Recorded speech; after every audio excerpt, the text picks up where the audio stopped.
Hey there! Welcome back to another episode in our recorded community event series. I'm Racine Malcolm, Community Manager here at Zitadel, and today you'll be watching a demo of our recently released SCIM 2.0 feature. You'll be getting a walkthrough of the implementation, managing users, and how SCIM impacts you as a Zitadel user. Before we dive in, don't forget to subscribe to our channel, give this video a like, and join our community for more events like this. Welcome to today's demo or feature presentation about the SCIM 2.0 server implementation. I will talk about first what is SCIM, then some use cases you can implement with this SCIM 2.0 implementation, how we have implemented this in Zitadel itself, and what kind of limits we do have at the moment and where it should go. Then I will do a short demo of the implementation we have done with Zitadel, show you the benefits you can do, and then I'm asking you for some input from your side before we head over to the questions. So first, what is SCIM 2.0? So basically, SCIM is a standard which translates to a system for cross-domain identity management. It defines how users or other resources can be exchanged between different systems. So it is about how can I exchange, for example, a user or a group in a predefined way so every system knows how that interface looks like. I have added here also the open standard. It's the RFC 7643 and 7644. We will share the slides later on, so if you want to read up on the standard a little more in detail, feel free to do that. SCIM is basically designed all around how to automate user provisioning and deprovisioning. With different resources, they have standard resources for users as well as for groups. There is also some possibility to implement extensions. So for example, if you'd like to have departments or other things on the users, you can add some extensions which you have to predefine and tell your SCIM server or your SCIM implementation how that should look like. There's two possibilities. SCIM does have a server implementation as well as a client implementation.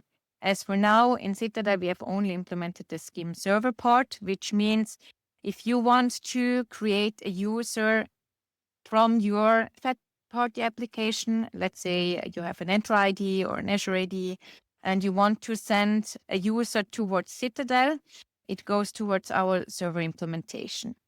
The other way around would be I create a user in Zitadel, and it will be sent to an external or third-party application.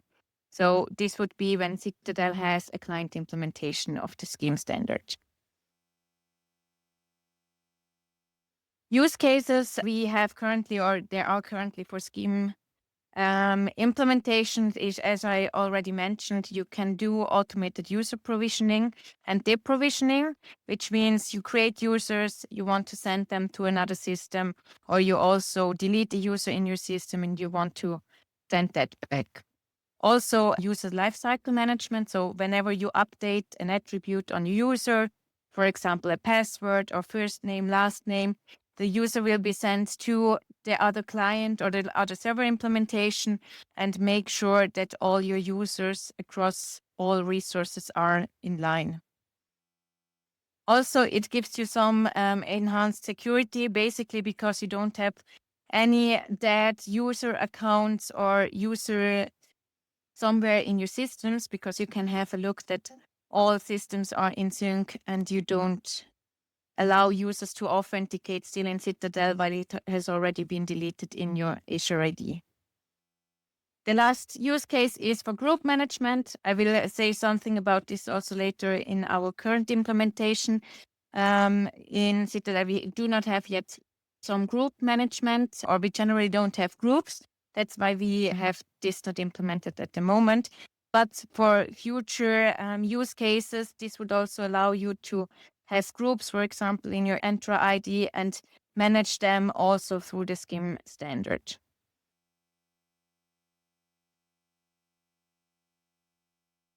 About the implementation that we have done in Zitadel so far. What we support at the moment is the user management, which means we have the basic implementation of the user resource. We also support all the discovery endpoints. They are mostly relevant because a lot of clients implement those discovery endpoints to figure out what can I already provision and what am I not allowed to provision. Also, this was or did allow us to test if our implementation is actually compliant with the SCIM standard, because there you can see, for example, what kind of resources are implemented, how does the schema look like, which API requests are implemented. So basically see the whole definition of the SCIM implementation and figure out what is allowed and what is not. And we also have some filter and search implementation for the user research.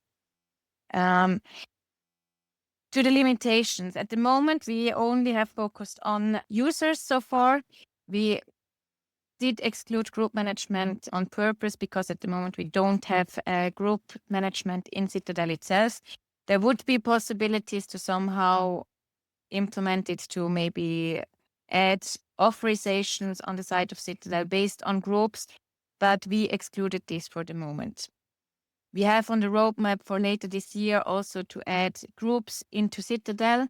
At that point, we will definitely consider or have a look again also at the SCIM implementation to also be able to synchronize groups from your resources. But we also kind of a limitation, or respectively does a little bit change in regards of the standard. In Zitadel, we do have some required fields on users. This is, for example, the family name, the given name, and an email address. SCIM does not have any required fields. They are just attributes you can add on your user, but there's nothing that is required. However, in Zitadel, we had to implement this. If these fields are not filled when you send a user, we will return you an error because we can't handle users without those attributes. We have also not implemented any customer attribute mapping so far. This is also something we might consider in the future, but we first want to get some insights from the community and from our customers to figure out what would be needed, what use cases are there, and what customer attributes should be added in the future. And as I already said, at the moment, we only have focused on the SCIM server implementation. SCIM client implementation is also on the roadmap for later this year. I have added some additional topics in here, basically also that you can read up on it later on. And I think I quickly need to share the other screen. No, you can already see it. So basically the mapping just shows you how the mapping of the SCIM standard to the Zitadel resource is done. We have some fields or predefined fields on our users, and they don't all match with the SCIM implementation. I can make an example here. At the moment, we don't provide a profile URL in Zitadel for the user. However, SCIM implementation does have that field.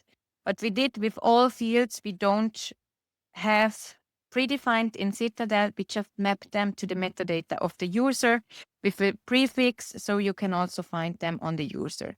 When you request a user through the SCIM standard, you will also get that metadata back into the SCIM standard fields.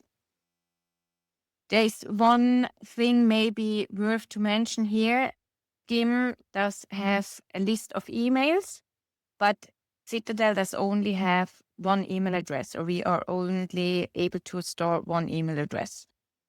Also, in SCIM, you can have different types of email addresses. So, for example, a work email address or private email address. Due to that SCIM, Zitadel does only have one email address, we always map the first email address or the only one who was sent to the primary email address. Respectively, there's a primary flag you can add, and then it will be added to that email address. This also means that we lose the type of the email address. So if you send that this is a work email address, because we don't have that field in Zitadel, we will lose that and can't send that when you request a user from the SCIM implementation. All other fields should just be mapped to the metadatas whenever we don't know them. Then the second part maybe worth to mention here is the provisioning domain. So the SCIM standard allows you to add a provisioning domain to define from where a user resource has been added and also being able to add an external ID. Let me make an example. You have a Zitadel, you have a CRM, and you have your Entra ID, and all those share the same user. All those users have different IDs in the different systems.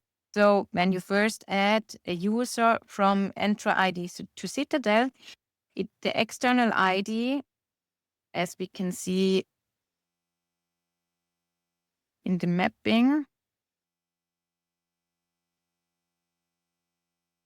down here, will be added to the metadata. If there's only one ID provided and no provisioning domain, we just add it as the external ID. If a provisioning domain is provided, so for example, Entra ID, we add it with that suffix. So you can get that ID back when requesting from that source. When you now send the same user from your CRM, with the provisioning domain CRM, we add a second external ID with that suffix, so you always get the correct external ID from your system back. If you want to know how to configure that, you can read up on here. It's basically the service user who does send the request towards SCIM or towards Citadel can add some metadata with a provisioning domain, and we just take that into account when we add the metadata.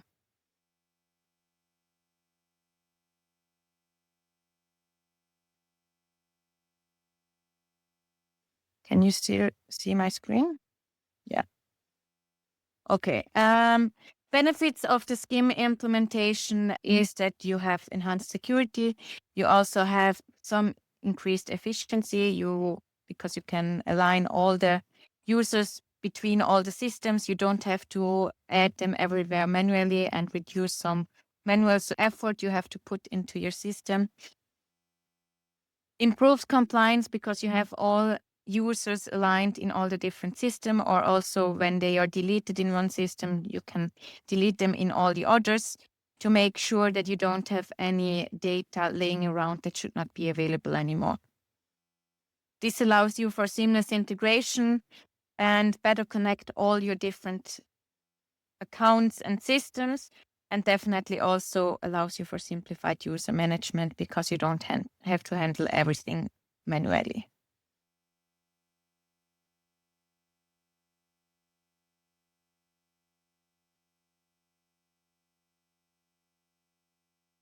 Okay, I quickly need to share the different screen. When I switch over to the demo,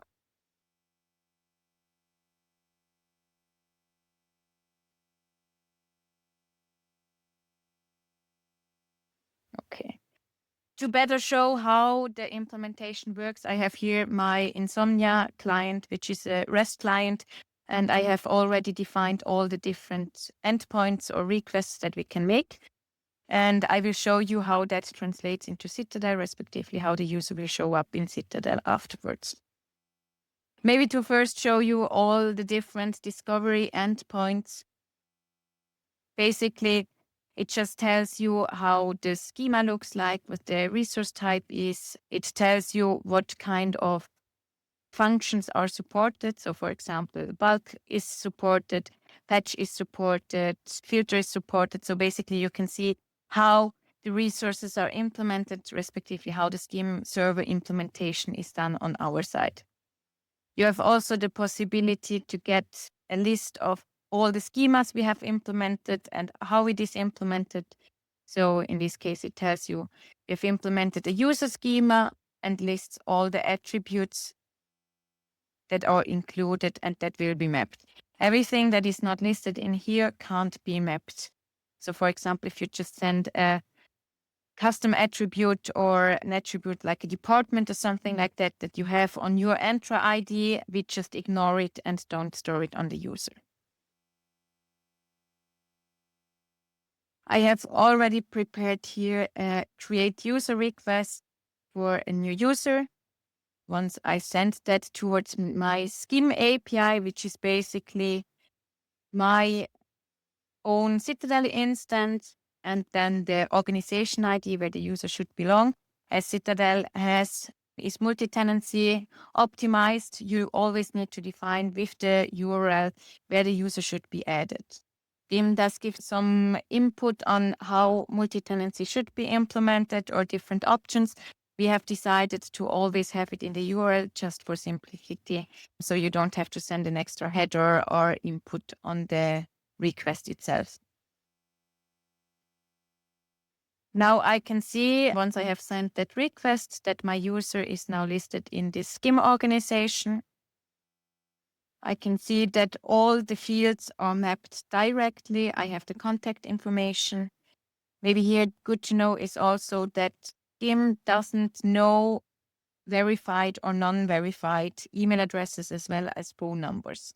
So on the settings or on the default settings in Zitadel, for the SCIM implementation, you can tell if email addresses and phone numbers should always be added as verified or as non-verified. Depending on that, the user will then also get an email to verify their email address or the phone number.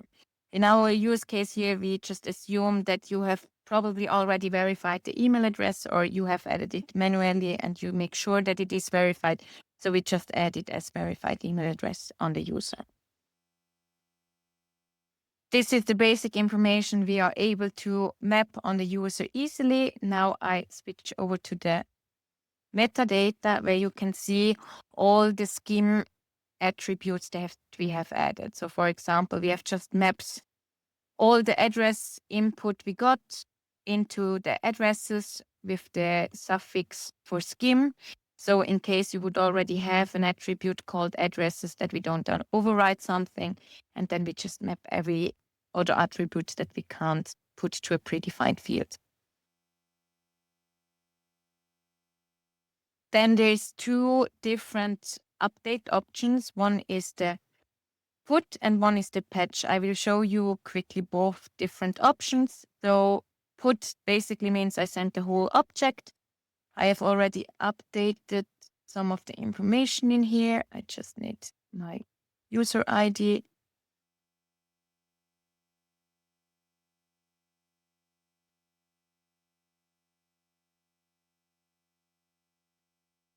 When I now look at my user, we can see here that I have updated information on the attributes that I have additionally sent.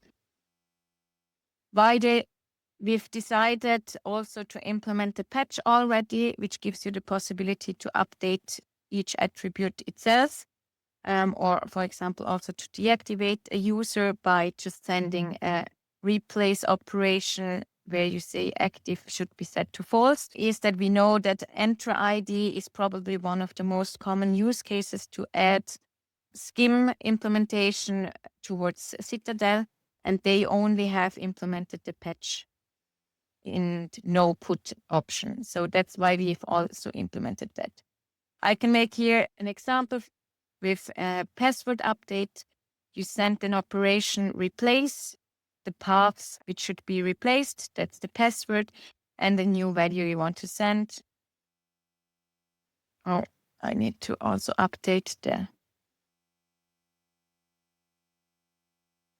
Okay. And now I have an updated password. To also show you something that can be seen in the UI, now I do a deactivation and we can now see that the user has been deactivated and is now in an inactive state. Quickly reactivate it. Okay, so then there are two different options on how to search for users. One is by a GET request and one is by a POST request. Basically, they do both the same. So I have already prepared some different requests that might be useful. Basically, a search users without any parameters. So once I perform that, I will get all the users back. Search by creation date. So I have just created a new user. I should get that back as well. By update date, this endpoint can be useful, or this filter, and you, for example, want to get the users from Zitadel and synchronize it back, as we currently don't have the client implementation for SCIM and are not able to push you all the updates from Zitadel side to your system.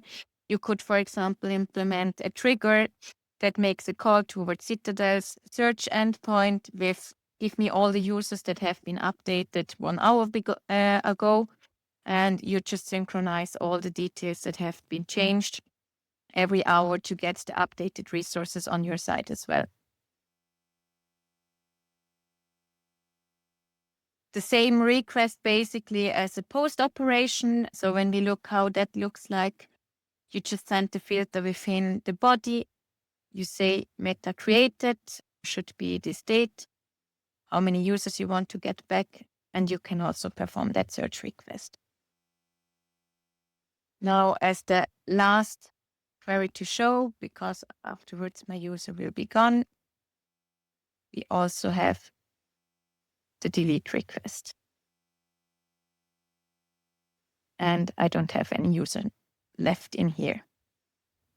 That's basically already the whole implementation. We have already tested like manually with all the endpoints. We have tested with a SCIM compliance framework, which told us that the endpoints should all be compliant. Of course, we were not able to test with all the different clients out there, but we have tested with an Entra ID to figure out does a basic user creation and update work. And there we would also love to get your input or your testing experience, if everything works, or if you have other clients that you like to test or connect to Zitadel.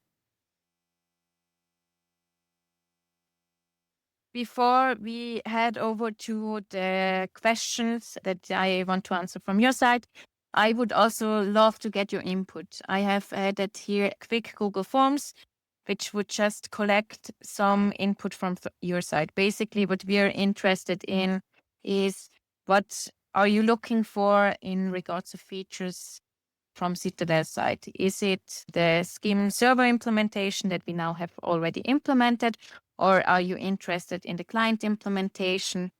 If so, which resources are you interested? Users or groups? Is that something that would be interesting for you? As well as what kind of clients you look for to connecting, as well as which servers you want to connect.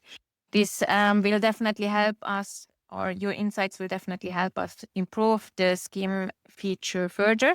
So at the moment, it is in a beta state, and we are asking all our community members and our customers to test the feature, give us some feedback, so we can further improve the feature and enhance in the future.